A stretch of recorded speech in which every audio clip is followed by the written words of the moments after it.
First, I want to thank Reverend Schuyler, the board president Spencer, and you, the 4th U congregation, for sponsoring me as a seminarian. I am humbled by your confidence in me and look forward to discovering the new ways we can support each other. I also want to thank my mentors, professors, and my friends and family who are, for me, a source of love and compassion. I also want to take a moment to acknowledge my privilege to be on this pulpit. There are many places of worship who censor pulpits, often denying them to women, LGBTQIA+ people, people of color, people of a certain class, educational level, political affiliation, backgrounds of all kinds. I am fortunate, and we are fortunate, that our congregation's pulpit has no such censor, and that we are all invited to speak truth, love, and justice from this pulpit. I am grateful to participate in that tradition. So I want to start with a story.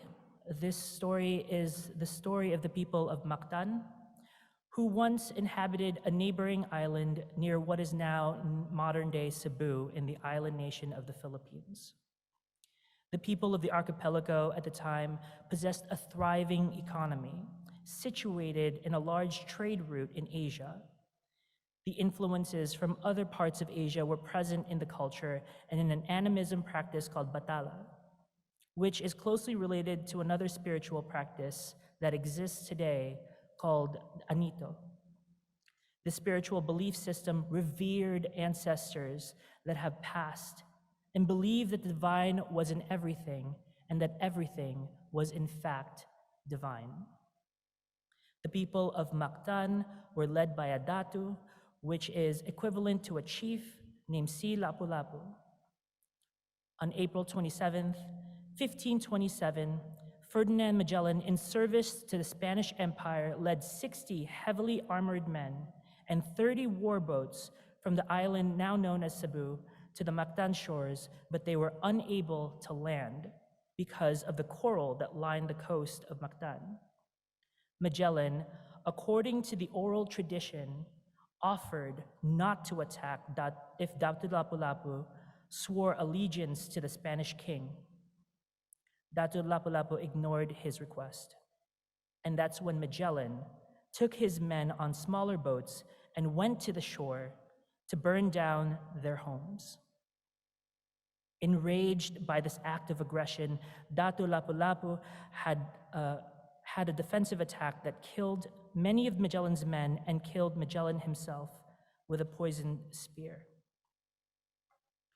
Datu Lapu-Lapu didn't know it at the time, but he prevented the Spanish colonization of the Philippines by 44 years. Miguel Lopez de Legazpi, in service to the Spanish king, King Philip II, landed in Cebu and by force established the first Spanish colony in the Philippines. Soon after, Spanish soldiers, friars, conquered and homogenized indigenous populations through force. Local communities were taxed and they were put to work in service to the Spanish crown. The religious practices were deemed heretical, and the Christianization of the Filipino grew stronger and stronger until the indigenous cultural practices were nearly wiped out.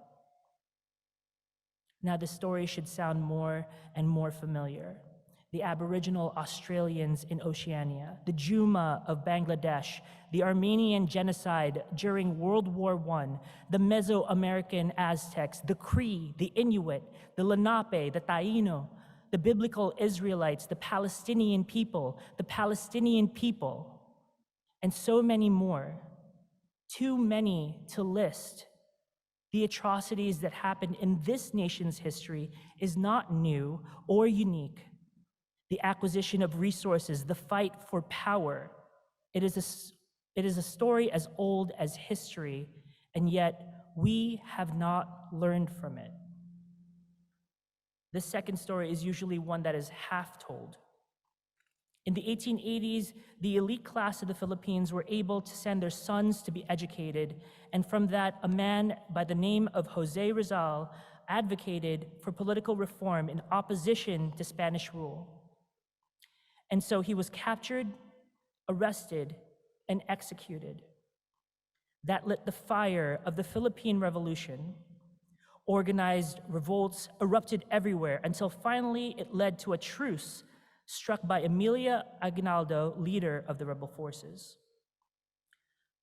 During this time, the United States were at war with Spain. Admiral George Dewey called on Aguinaldo for help to secure the victory at the Battle of Manila Bay, assuring Aguinaldo that their intention was to liberate the Philippines from Spanish rule. Aguinaldo took the office of the president and with Filipino forces removed the last remaining Spanish commander. And this is usually where the story ends. June 12th is celebrated as Independence Day in the Philippines, and it notes the independence from Spain. The benevolent story of rescue of the United States. But today I want to take it further. Dewey took control of the city and would not allow Aguinaldo and his forces into the city. It became clear that the US never intended to support Aguinaldo's goal of independence. They were there to exercise control.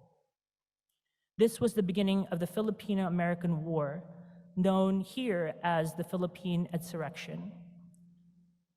4,200 American soldiers were killed, and over 100,000 Filipino casualties were reported.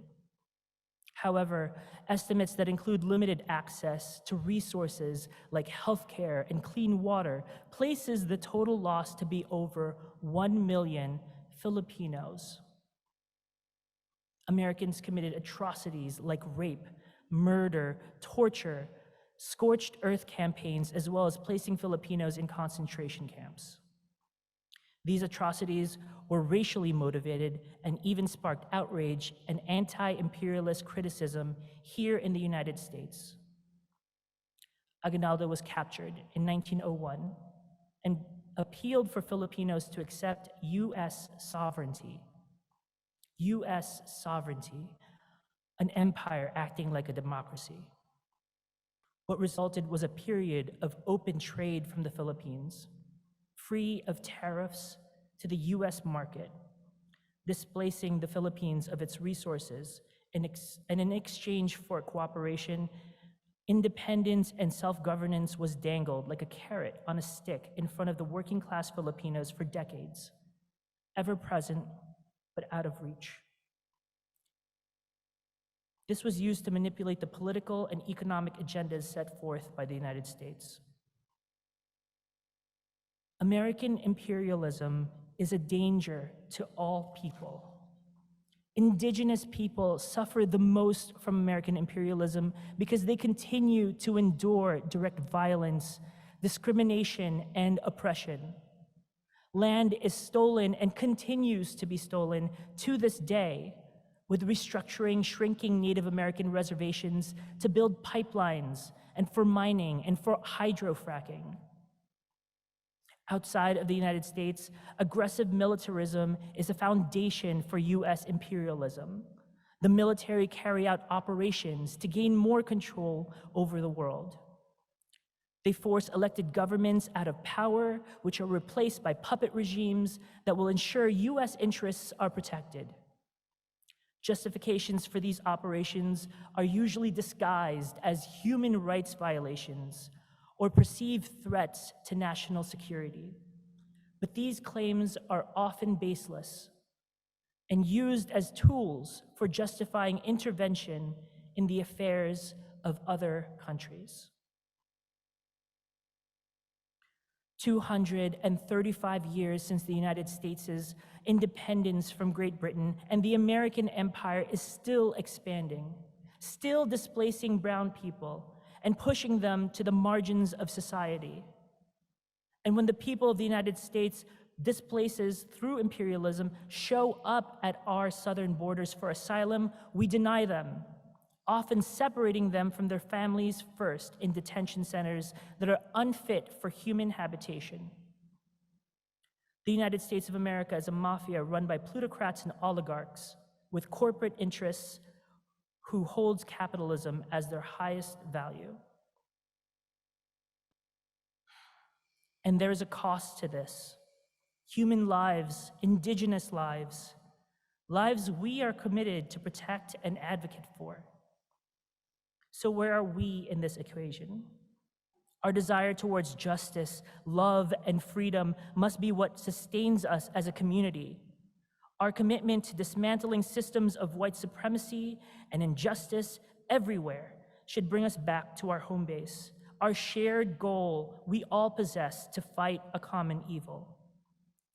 In our Unitarian history, we were guided to justice-seeking impulses, and it originated from the inspiration drawn when one notable Palestinian Jew took on a Roman empire. He sought to follow the prophetic duty of justice, divinely bestowed upon him by a higher power, deeply rooted in Jewish scriptures, echoed in the Abrahamic teachings, Christianity, and Islam, always transforming rugged individualism into community, indifference into compassion, and most importantly, despair into hope.